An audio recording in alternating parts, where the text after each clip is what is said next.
Сәлем достар, микрофонда мен Ильяс Байсейіт, бұл информатикаға каналы. Бүгінгі біздің қарастыратын тақырыбымыз желінің өткізу қабілеті. Жалпы желінің өткізу қабілеті ол біздегі төмендегі үш параметрмен өлшенеді. Ол бірінші желінің өткізу қабілеті, бұл уақыт бірлігінде байланыс арнасы арқылы өтетін ақпараттың мөлшерімен анықталады.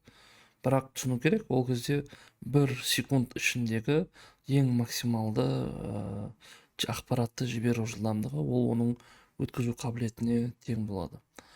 Желінің сенімділігі ол ақпаратты айнытпай әрі жоғалтпай беру қабілеті. Үшінші ол желі құны болады. Желіге қосымша компьютерлерді жалғау мүмкіндігінің бар болуы. Оны есептеу үшін бізде арнайы формула бар. Ол бізде үлкен Q тең кішкентай Q көбейтілген Т. Мұндағы Q ақпараттың өлшемі, кішкентай Q ақпараттың өткізу жылдамдығы немесе желінің өткізу жылдамдығы. Ал Т болса, бұл жерде тасымалдау уақыты. Кішкентай Q бізде ол бит секундпен есептеледі, немесе мегабит секунд, немесе килобит секунд, немесе гигабит. Ал тасымалдау жылдамдығы секундпен есептеледі. Ал ақпараттың өлшем бірлігі ең басында битпен есептеп, кейін ұбт варианттарында байт болса байт, килобайт болса килобайт, соған қарай ауыстыра берсек болады. Тағы да айта кететін жайт, желінің өткізу қабілетінен осыдан бөлек желінің өнімділігі деген бар. Желінің өнімділігі бұл Арман ПВ баспасында жазылған. Ең аз уақыт ішінде барынша көп көлемді ақпаратты тасымалдау мүмкіндігі, ол бізде желінің өнімділігін береді. Бізде ең бірінші есептеуге берген 20 килобайт секунд жылдамдықпен 5 секунд ішінде қандай ақпарат көлемін тасымалдауға болады деген. Жалпы ол бізде болған берілген Q, ол 20 килобит секунд, уақыт берілген 5 секунд.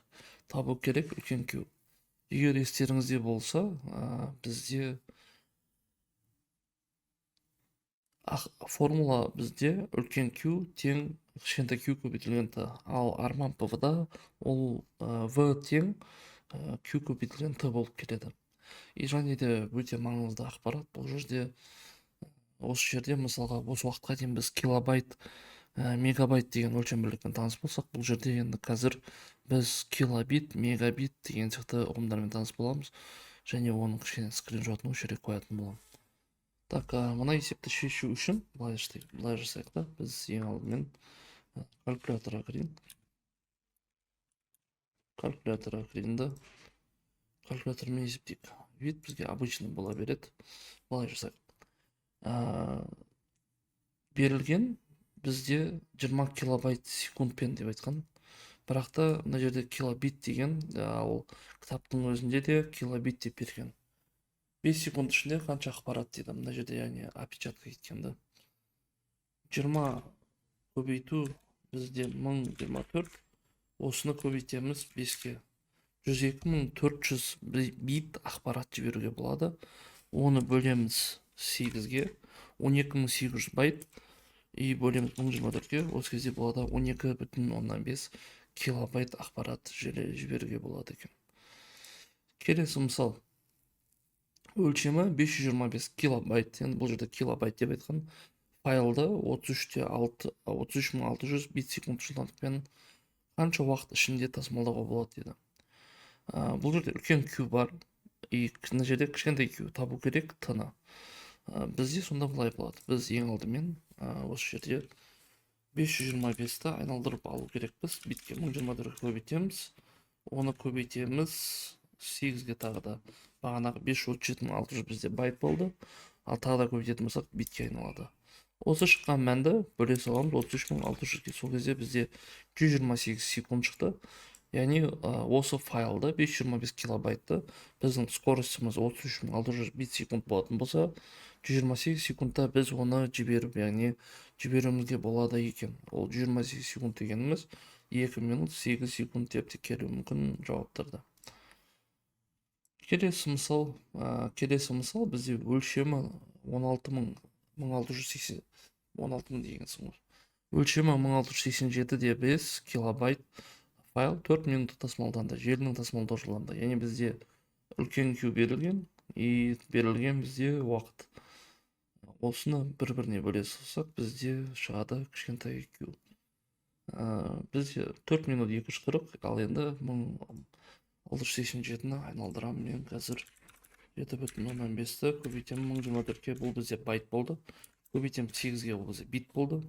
Енді оны бөлемін мен 240-қа. Бұл кезде 57.600 бит секунд, немесе ол келу мүмкін 57.600 бод деп келу мүмкін. Ол туралы 7-ші класста айтылып кеткен болатын. Так, ADSL әлемдегі ең көп тараған интернет арналған құрылғы. ADSL аббревиатурасы бізде Asymmetric Digital Subscriber Line, асимметриялық цифрлық абоненттік желі деген мағынаны білдіреді дейді. Жалпы не үшін оны беріп қойған? Вообще түсініксіз. Компьютер желісінің тиімді жұмыс жасау үшін, яғни 3 параметр бізде керек. Ол бізде желінің өткізу қабілеті, оның сенімділігі, одан кейін оның құны бізге керек болады. Так, желінің ақпаратты айнытпай жоғалтпай беру, ол бізде оның сенімділігі болады. Желіге қосымша компьютерлер жалғау, ол бізде құны болады.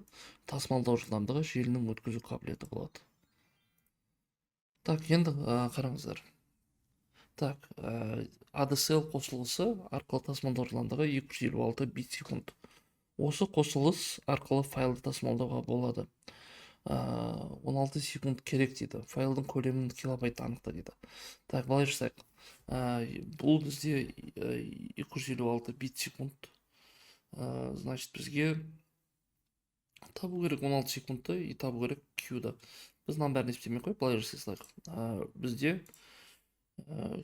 формула былай болатын. Үлкен Q тең болады кішкентай Q көбейтілген Т-ға. Сонда біз былай жасайық. 256-ны біз айналдырайық жалпы. Бірінші мәнін есептеп алайық. Одан кейін айналдырсам килобайтқа.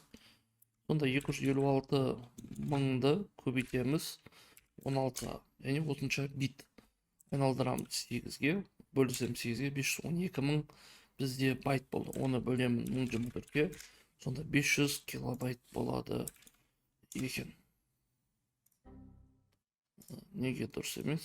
Негізінде дұрыс. Яғни аналардың барлығын істеп шық деп жатқан жер, бірақ оның барлығы қажет емес. Яғни есептің мәні 500 килобайт, егер килобайт өрнегінде болса, ал 512 мың бізге байт болатын еді. ОПТ вариантында осы дұрыс болады. Так, давайте олардың жаз деп айтқанын жазайық. Онда 56 мың, ол бізде бит секунд, ол бізде байт дегенге айналдырмасақ болады, по себебі всегда бит емес, байт емес, битті есептеген дұрыс болады. Бізде табу керек уақытты, значит, бізде 210 мыңды просто көбейтемін. 210 мыңды көбейтемін 8-ге, ол менде бит береді. Осыны бөле саламын мен 56 мыңға. Бұл кезде менде 30 секунд деген жауап шығады. Бірақ бұл жерде қате деймін, себебі бүкіл ненің барлығын толтырмаған едім. Сол үшін қате дей береді. Так, үшінші тапсырма. 14400 бит секунд жылдамдығы бар модем 225 килобайт көлемдегі ақпаратты қанша уақытта тасымалдайды? Үлкен Q бізде 225 килобайт бопты. Так, одан кейін 225 килобайт.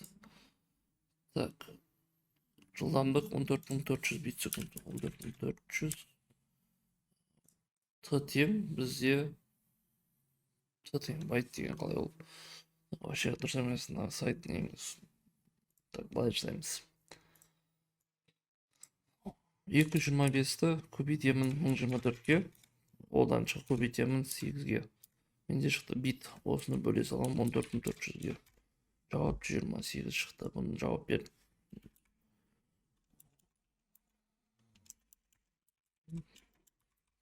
Жиырма сегіз қате дейді.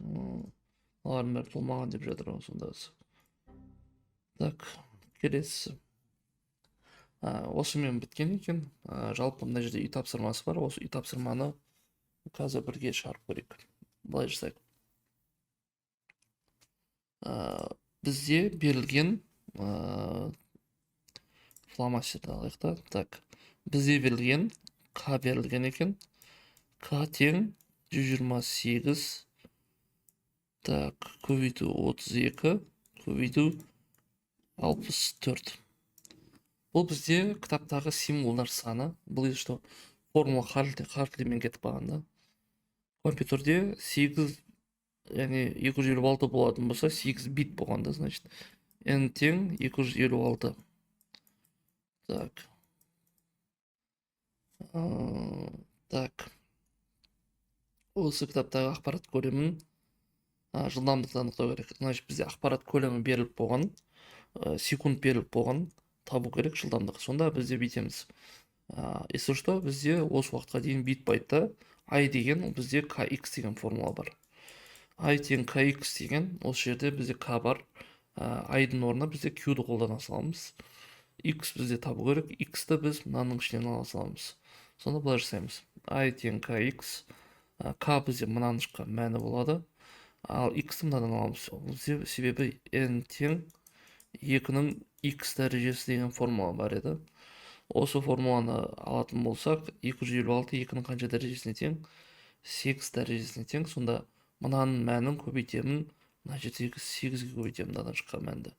Бұл менде береді, үлкен Q-ді береді. Оны енді оны шыққан мәнді бөле саламын, яғни бөлемін Т-ға, точнее 128 секундқа. 2 минут ол 120 плюс 8 секунд 128 секундқа бөледі екен. Сол кезде менде бір мән шығады. Кеттік. Так, 128 көбейту 32 көбейту 64.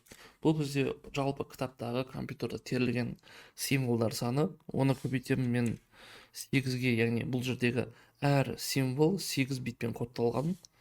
И одан шыққан мәнді бөле салам 128, сонда шығады 16384 бит секунд жылдамдықпен. Келесі бізде жылдамдығы дейді Q. Бізде 28800. Мына бізде кішкентай Q. Так, пиксельден тұратын бейнені қанша уақытта тасымалдайды? Так, бізде ақпарат өлшем берілген 640 көбейтілген 480 дейді. Значит, бұл енінен 480, ал ұзындығынан 640. Соны көбейтетін болсақ, жалпы пиксельдердің саны шығады. Әр пиксель көбейтілген 3 байтпен. 3 байт дегеніміз 24 бит. Осы бізден осының мәні береді, Q-дің мәні.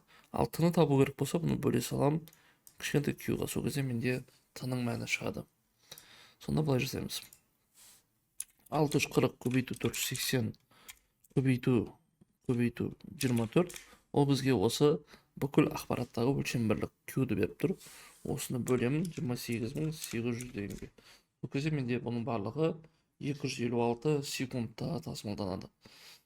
Бұны бөлетін болсам 6-ға, ол бізде 4 минут 16 секунд болады. 4 минут 16 секунд болады сонда. Келесі дейміз. Болды, бұмен біткен екен. Жалпы осымен бүгінгі тақырып осымен аяқталады. Назарларыңызға рахмет. Сау болыңыздар.